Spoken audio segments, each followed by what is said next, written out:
রমজানের মাধ্যমে বিগত 1 বছরের গুনাহ মাফ করে দেয় কে? মাস আগ থেকেই নিজেকে প্রিপেয়ার করতেন, প্রস্তুত করতেন। রজব থেকেই তিনি দোয়া করতেন, আল্লাহুম্মা বারিক লানা ফি রজব ওয়া শাবান ওয়া বাল্লিগনা রমাদান। আল্লাহ তুমি রজব শাবানে বরকত দাও, রমজান মাস আমাদেরকে পৌঁছিয়ে দাও। পড়েন আমিন। এখন যে মাসটা আমরা কাটাচ্ছি কি মাস? এই মাস থেকে বিশ্বনবী নিজেকে প্রিপেয়ার করতেন। এরা শাবান মাসে রাখবেন। রমাদানের পরে যেই মাসে বিষ্ণু ইসা ইসলাম সবচেয়ে বেশি নফল রোজা রাখতো, ওই মাসটার নাম হচ্ছে শাবান। বেশি বেশি নফল রোজা রাখবেন তো? আল্লাহ তুমি কবুল করো। রজব শাবানে রমজান মাসে গুনাহ ঝড়াও, সপ্তাহ জুড়ে তুমি বরকতে দাও।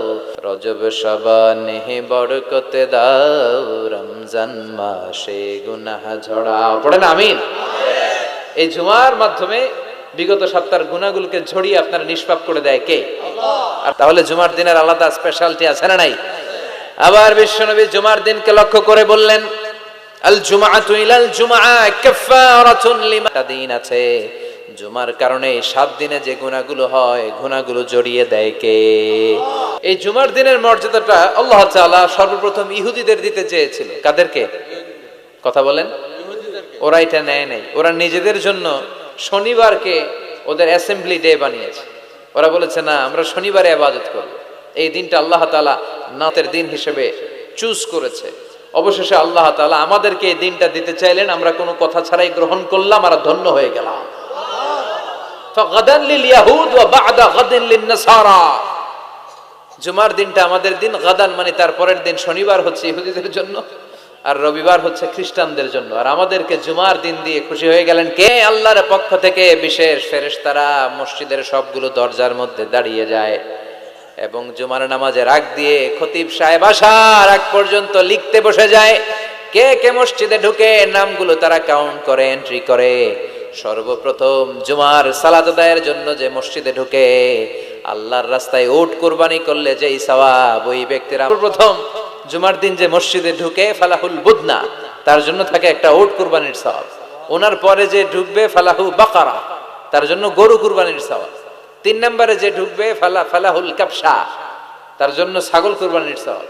4 নম্বরে যে ঢুকবে তার জন্য ফালাহু আদ-দাজাজা, মুরগি কুরবানির সওয়াব। 5 নম্বরে যে ঢুকবে তার জন্য আল বাইব। যখন খুতবা দেওয়ার জন্য চলে আসে, ফেরেশতারাও বসে যায়, খুতবা শুনতে শুরু করে, সুবহানাল্লাহ পড়ে। তাহলে এই জুমার দিনের আলাদা সিগনিফিকেন্স আল্লাহর কাছে আছে না নাই? বেশি না কম? আলহামদুলিল্লাহ যে এই দিনটাকে আমরা ছুটির দিন হিসেবে পেয়েছি।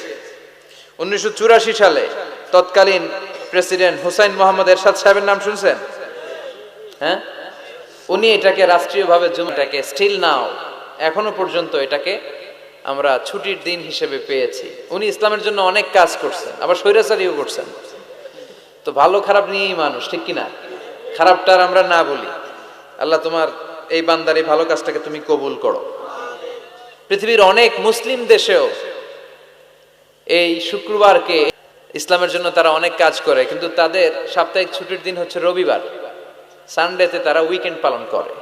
এর কারণ অনেক খ্রিস্টান দেশের সাথে ওদের ফিনান্সিয়াল এন্ড কমার্শিয়াল ট্রানজাকশন হয়। তো শুক্রবারে যদি এই কাজ করে, জুমার দিনে যদি এই কাজ করে, আর রবিবারে যদি তারা করতে না পারে, তাহলে একদিন তারা পিছিয়ে যায় এই ফিনান্সিয়াল ট্রানজাকশনকে ঠিক রাখার জন্য।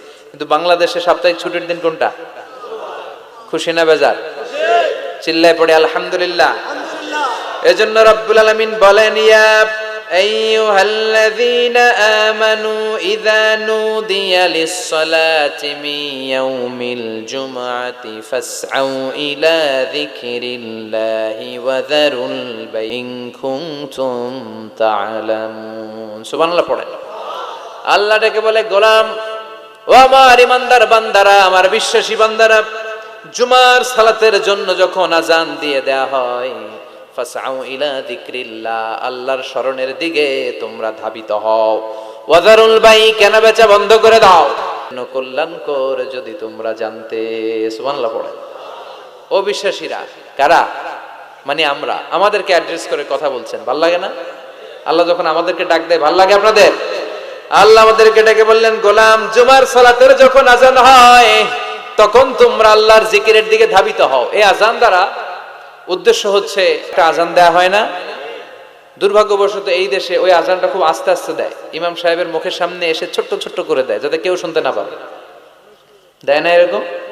কিন্তু গোটা বিশ্বে রফিক ভাই এই আজানটাও মাইকে দেয়, এই আজানটাও মাইকে দেয়। আপনাদের এই চান্দোলাতে এবার আমি জুমা পড়ালাম না, দেখলাম এইখানেও আমার সামনে, আমার কানের সামনে এসে এসে আমার হবে। কিন্তু সুন্নাহ হচ্ছে আজান মানে অ্যানাউন্সমেন্ট, আজান বিমাআনা আল ইলান, অ্যানাউন্সমেন্ট, ঘোষণা। তো ঘোষণা আসতে দিলে হবে? কথা বলেন। এটাও জোরে দেয়া সুন্নাহ, এটাও আওয়াজ করে দেয়া সুন্নাহ।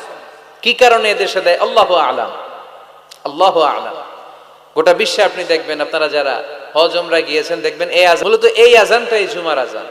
এর 1 ঘন্টা আগে আমরা বাংলাদেশে যেটা দেই, এটা আল্লাহ রাসূল সাল্লাল্লাহু আলাইহি ওয়াসাল্লামের জামানায় ছিল না, এটা সাইয়েদনা আবু বকরের জামানায় ছিল না, ওমরে ফারুকের জামানায় ছিল না, এটা শুরু হয়েছে সাইয়েদনা উসমান যুন্নুরাইনের জামানা থেকে। তখন মুসলিম ওয়ার্ল্ড খুব বেশি এক্সপান্ড করতে শুরু করে, লোকজন জায়গা হয় না। তো তখন মানুষ যেন জুমার সালাতের এই বরকত, এই মার্সি ব্লেসিংস থেকে বঞ্চিত না হয়ে যায়, মানুষকে আগ থেকে সতর্ক করার জন্য মদিনায় একটা বাজার আছে সুক জাওরা, এই সুকে জাওরার এখানে উনি এই নতুন একটা আজানের প্রচলন করলেন। আলহামদুলিল্লাহ পড়েন, এটাও সুন্নাত, এটা সুন্নাতে উসমান। বিশ্বনবী বলেছেন আলাইকুম বিসুন্নতি আলাইহা বিন্নাওয়াজিস, তোমাদের উচিত আমি বিশ্বনবীর সুন্নাতকে যেমনি আঁকড়ে ধরা, আমার 4 খলিফার সুন্নাতকেও তেমনি মারির দাঁত দিয়ে আঁকড়ে ধরা। চিল্লা এখন ঠিক কিনা? এজন্য বিশ্বনবীর সুন্নাহ মানা যেমনি আবশ্যক, 4 খলিফা যে সুন্নাহ দিয়েছেন ওইটাও মানার দরকার আছে রাডাই। এই জন্য আমরা এই আজানটাকে দেই।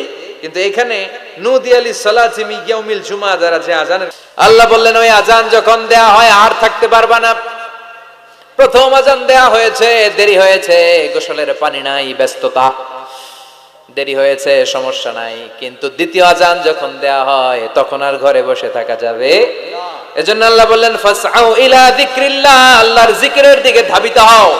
ফাসআউ এর শব্দ এখানে দৌড়াও উদ্দেশ্য নয়, এখানে উদ্দেশ্য হচ্ছে আল ইহতিমাম, ইম্পর্টেন্স, গুরুত্ব দেয়া। কারণ বিশ্বনবী দৌড়ে দৌড়ে নামাজে যেতে নিষেধ করেছেন।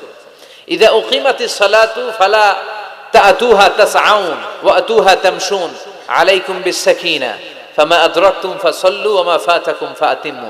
বিশ্বনবী বলেছেন নামাজের জামাতের ইকামত যখন হয়ে যায় খবরদার, আদরাকতুম ফাসাল্লু, যতটুকু যে পাবে আদায় করবে, যেটা ছুটে যাবে দাঁড়িয়ে নিজে নিজে পড়বে। কবুল করে নেয়ার মালিক কে?